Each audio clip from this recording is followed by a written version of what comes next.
साथियों, कल भाजपा का स्थापना दिवस था और 2 दिन पहले 22 जवान शहीद हुए।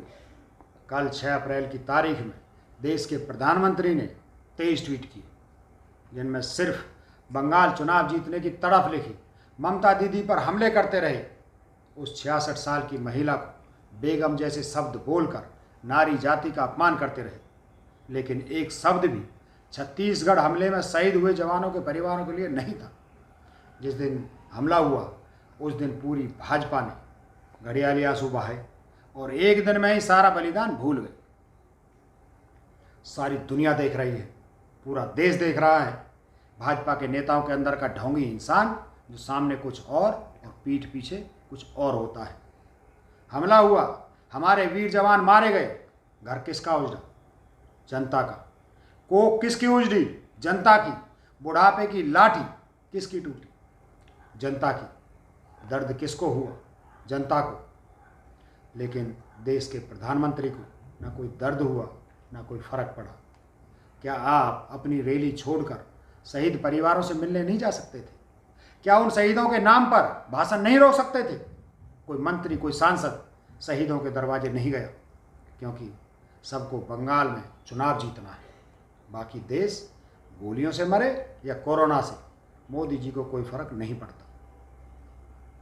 उनको सिर्फ बंगाल में सरकार बनानी है, इसलिए दिल्ली का ऑफिस छोड़कर पागलों की तरह बंगाल में चुनाव प्रचार कर रहे हैं। देश में 1 लाख कोरोना मरीज निकल आए, पर मोदी जी चुनावी रौर से बाहर नहीं निकले। 41 साल हुए भाजपा की स्थापना को, लेकिन 2 दिन हुए थे 22 जवानों की हत्या को।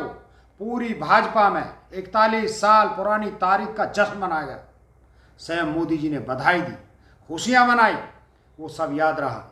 लेकिन 2 दिन पहले जो शहीदों की लाशें उठी, एक दिन में भूल गए। चलो, किसान कानून वापसी आंदोलन में शहीद हुए 300 से ज़्यादा किसान आपकी नज़र में खालिस्तानी थे, वो आतंकवादी थे, वो मुफ्तखोर थे, वो मर गए, आपको कोई फर्क नहीं पड़ा।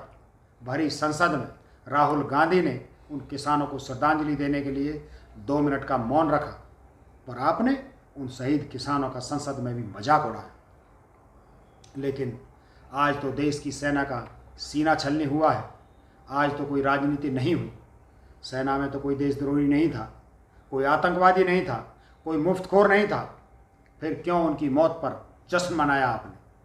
क्यों उनकी शहादत को एक दिन में भूल गए? क्यों उनके खून के निशान आपने अपनी सफ़ेदी से धो दिए? क्यों उनके पार्थिव शरीरों की लाज नहीं रखी आपने?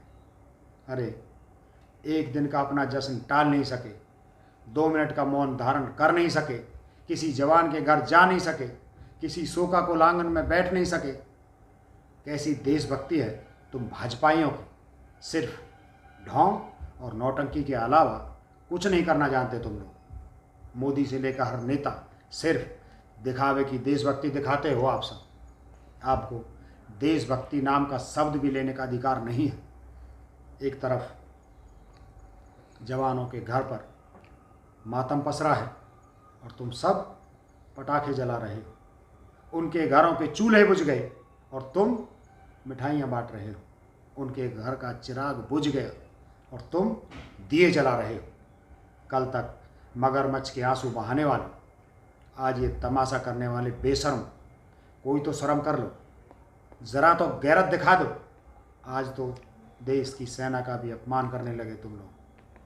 इतना तो एक गंवार भी जानता है कि शोक वाले घर के सामने बारात भी चुपचाप गुजरती है, और तुम अपने ही देश के आंगन में नाचते फिर रहे हो।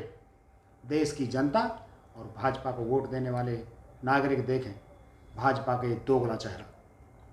इनको ना किसी से हमदर्दी है, ना किसी का दुख। ये सिर्फ अपने स्वार्थ सिद्ध करते हैं। हमले के दिन श्रद्धांजलि दी, फोटो लगा दी, और अगले दिन भाजपा स्थापना दिवस मनाने लगे। अरे, किस अंधेरे में जी रहे हैं आप लोग? एक तरफ ढोंग वाला भाजपाई नाटक देखिए और दूसरी तरफ राहुल गांधी का भरी संसद में मौन देखिए। एक तरफ भाजपा की पुलिस की लाठियां देखिए, दूसरी तरफ राहुल गांधी का हाथरस तक पैदल जाना देखिए। एक तरफ किसानों के रास्ते में कील गाड़ते मोदी जी देखिए, दूसरी तरफ किसानों की पंचायत में बैठने वाले राहुल गांधी प्रियंका गांधी को देखिए। अरे कब तक आप सच से नज़रें चुराएंगे? एक दिन आपको इस सच का स्वीकार करना होगा। भाजपा जैसी झूठी और मक्कार पार्टी ना देश में पहले कभी थी और ना कभी होगी। इस पार्टी ने केवल नफरत पर चुनाव लड़े और देश के जवानों की लाशों पर चुनाव जीते, और आप सब ये लाशों की राजनीति देख रहे हैं। जिस तरह राफेल का सच सामने आया है, एक एक करके सारे पाप खुलेंगे, और वो दिन दूर नहीं जब पुलवामा का सच भी इसी तरह सामने आएगा और सफ़ेद दाढ़ी के पीछे का गंदा चेहरा पूरी दुनिया देखेगी। और आपको उस दिन खुद पर शर्म आएगी, इस आदमी पर शर्म आएगी, और उसको वोट देने वाले दिन पर शर्म आएगी। वो दिन बहुत दूर नहीं है।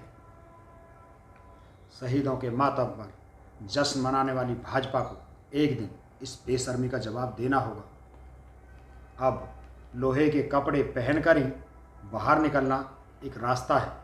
जय हिंद, जय जवान, जय किसान।